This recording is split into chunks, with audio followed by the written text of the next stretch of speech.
Amalan yang dicintai oleh Allah yang pertama apa kemarin? Beribadah kepada Allah, mengesahkan, mentauhidkannya dan tidak syirik. Inilah amalan yang paling utama menjadi penentu seseorang. Kenapa dia akan menjadi penghuni surga atau enggak? Di sini lihat letaknya. Dan mendudukkan ini Rasul menyatakan ubudullaha wahda wala tusyriku billahi syai'a. Wajib kamu beribadah kepada Allah, mengisahkan, mentauhidkannya dan tidak syirik. Ini amalan yang paling tinggi. Makanya fa'lam annahu la ilaha illallah. Afdalul amal la ilaha illallah. Afdalul amal la ilaha illallah. Tiada ilah yang berhak diibadah dengan benar kecuali hanya Allah Subhanahu wa taala. Bu, sebenarnya kalau ada orang yang menyembah beribadah kepada selain Allah itu sebodoh-bodohnya orang. Kenapa? Karena yang kasih rezeki Allah, yang kasih keselamatan Allah, yang kasih pahala Allah, yang punya surga Allah. Lah kok dia beramal berbuat untuk manusia? Masih kita lihat di acara tahunan itu di daerah-daerah ya Bu ya, ada istilahnya sesajen tolak balak, buat sesajen makanan kemudian diluang ke laut. Loh, kalau mohon maaf ya, kalau si penjaga laut itu sakti, hebat ya, kenapa dia butuh makanan dari kita? Atau malah mubazir kan? Nah inilah ketika setan itu sudah menguasai seorang Bu, dicabut rasa takutnya, malunya, kesadarannya, sehingga dia nggak sadar yang dilakukan ini apa. Tapi kalau orang mikir ngapain? Loh kalau emang dia sakti kuat, juga makanannya itu ditaruh di situ juga nggak akan ada yang makan. Kalau ikan ada mungkin ikan yang mau, tapi siapa? Nah itu menunjukkan karena kebodohan manusia ini memang harus mendapatkan arahan penjelasan ya. Jadi satu, beribadah kepada Allah, mentauhidkannya, tidak syirik. Yang kedua apa? Birrul walidain, saya tidak menggunakan hanya sekedar baik sama orang tua, tapi membahagiakan orang tua. Ibu masih ingat bahasan yang jarang dibahas itu adalah anak disebut durhaka setelah kematian orang tua. Yang sering dibahas itu hanya anak durhaka ketika orang tua masih hidup. Tapi ketika orang tua sudah meninggal, anak durhaka kayaknya jarang dibahas. Padahal banyak poinnya. Kemarin belum saya sebut. Nih Bu, anak dikatakan durhaka setelah kematian orang tua. Satu, kalau dulu masa hidupnya anak ini sholat, begitu bapak ibunya meninggal dia nggak sholat, durhaka. Ada nggak? Yang kedua, anak dikatakan durhaka setelah kematian orang tuanya apa? Ketika orang tuanya masih hidup tuh akur, rukun, akrab, baik. Tapi setelah orang tuanya meninggal nggak akur, nggak rukun. Ada? Ada. Itu durhaka. Ketika orang tuanya masih ada kayaknya nggak akan ada masalah, nggak akan ada satu yang lainnya berebutan harta. Tapi begitu orang tuanya meninggal berebut waris, ada nggak? Maka durhaka. Yang ketiga. Kemudian yang keempat, anak ini dikatakan durhaka kalau orang tuanya, bapak ibunya baik dulu sama seseorang tetangga, tapi gitu bapak ibunya meninggal, ini anak ini nggak baik nih sama keluarga yang dibaikin orang tuanya, itu juga durhaka. Anak dikatakan durhaka kalau dia berdusta atas nama orang tuanya. Tahu maksudnya? Jadi misalkan bapak ibunya meninggal, terus anak ini berbohong atas nama orang tuanya. Dia datangi tantenya atau ya bulenya atau budenya atau waknya. Dia bilang, tante, ini mama waktu sebelum meninggal ngasih wasiat. Emang wasiatnya apa? Enggak, cuma wasiat begini sih, tapi terserah tante loh apa yang nyampaikan aja. Nah nanti kalau kamu ada masalah, ada kekurangan atau apa, minta bantuan ya sama tantemu atau budemu. Si bude ini, si tante ini dulu ketika masih hidup sering dibantu orang tuanya. Kira-kira dia mau bantu nggak?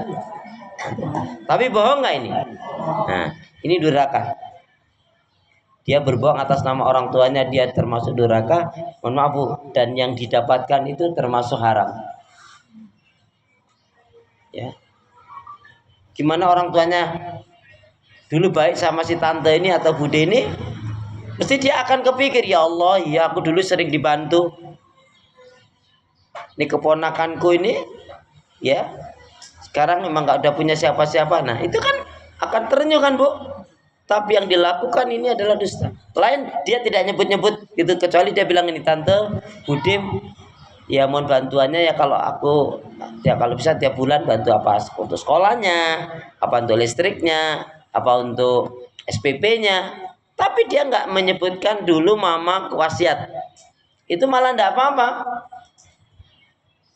Kalau dikasih ya alhamdulillah, nggak dikasih alhamdulillah, nggak dikasih kebangetan. Yang kebangetan siapa? Yang kebangetan siapa? Yang menilai. Ngapain kita ngurus orang lain?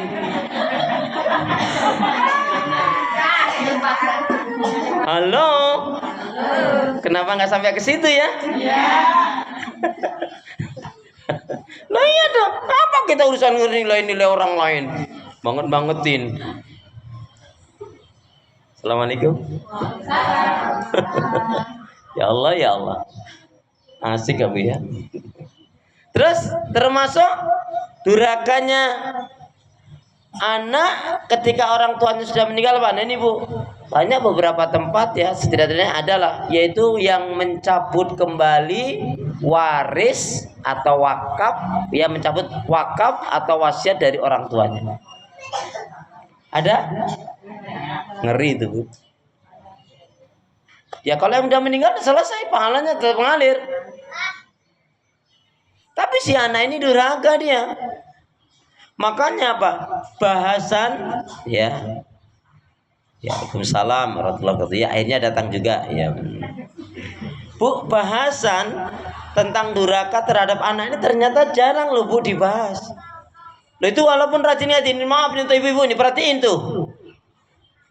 Ada seorang ibu rajin sholat umrah berulang kali, baca Qurannya masya Allah, tapi dia diancam atau terancam dengan yang namanya apa? Neraka. Dan dia umrah berulang kali, rajin ngaji, baca Quran, sedekah juga dia rajin, puasa juga rajin, tapi dia diancam dengan neraka. Gara-gara apa? Si ibu ini istilahnya ekstrimnya apa? Ngangkangin warisan.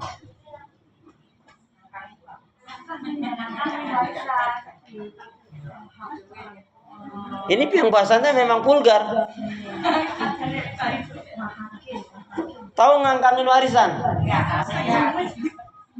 Ngangkangin warisan itu contoh yang paling gampang ini. Gak usah saya terangin ibu, tahu lah ini contohnya ini.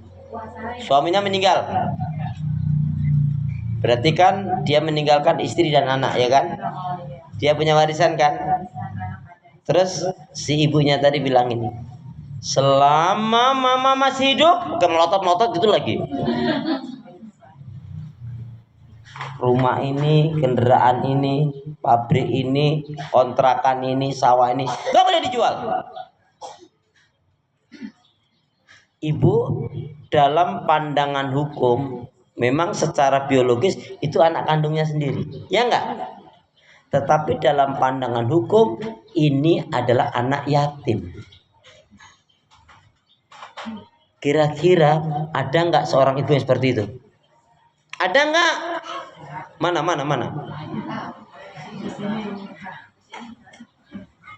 Yakin di sini enggak?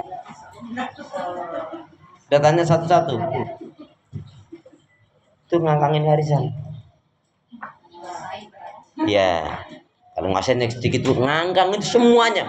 Dikuasain. Iya. Jahat banget tuh. Lain halnya ketika anak-anak kita bilang begini, Mama, kami anak-anak ridho rela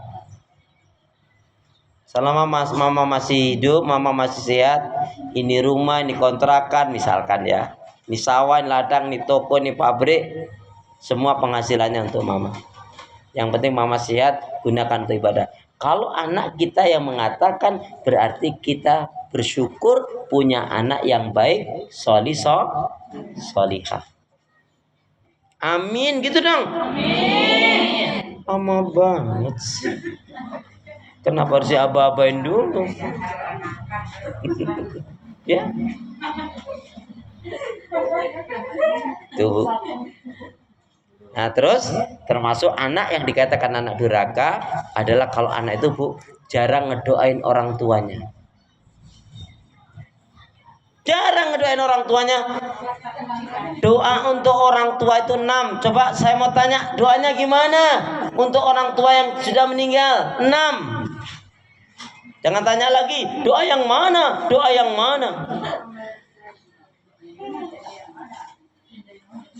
Udah, nggak usah lihat kiri kanan.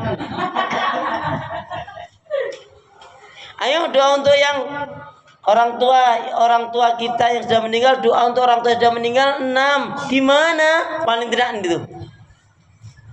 Lupa atau nggak tahu? Jangan-jangan jarang ngedoain. Selain Rabbi fili wali daya warhamhuma kama rabbayani shaghira. Ya selain itu doa Rabbi fili wali daya warhamhuma kama rabbayani shaghira. Bismillahirrahmanirrahim. Bismillahirrahmanirrahim. Ya Allah ya Arhamar Rahimin. Ya Allah ya Arhamar Rahimin. Berilah aku hati yang bersih, pikiran yang jernih, lidah lisan yang selalu jujur,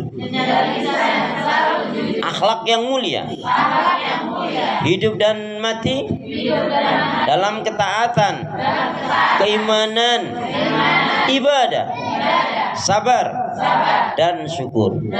Doa ini Bu lazimkan untuk diri Ibu. Kalau sudah sering, nanti insya Allah hati kita akan jauh lebih baik. Amin. Nah, kalau sekarang untuk doa orang tua yang mana? Nah, tadi untuk diri kita. Ya, kenapa saya dulukan itu? Ibu jangan lupa untuk melazimkan itu.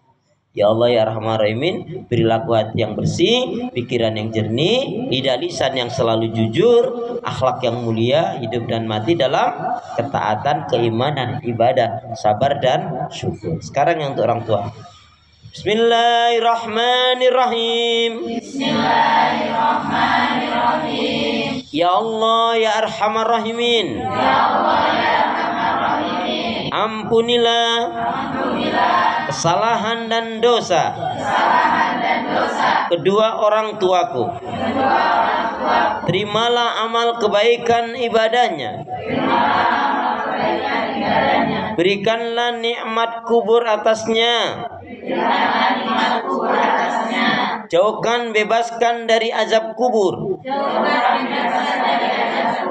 Dan jadikanlah kematiannya husnul khatimah.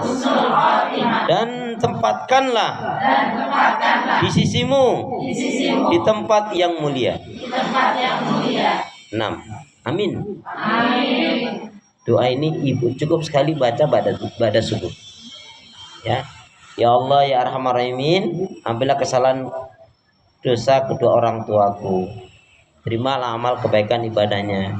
Berikanlah nikmat kubur atasnya. Jauhkan, bebaskan dari azab kubur. Jauhkan, bebaskan, jangan ringankan. Kalau ringankan berarti masih dipentungin malaikat itu. Jauhkan, bebaskan dari itu. Ya. Terus dan jadikanlah kematiannya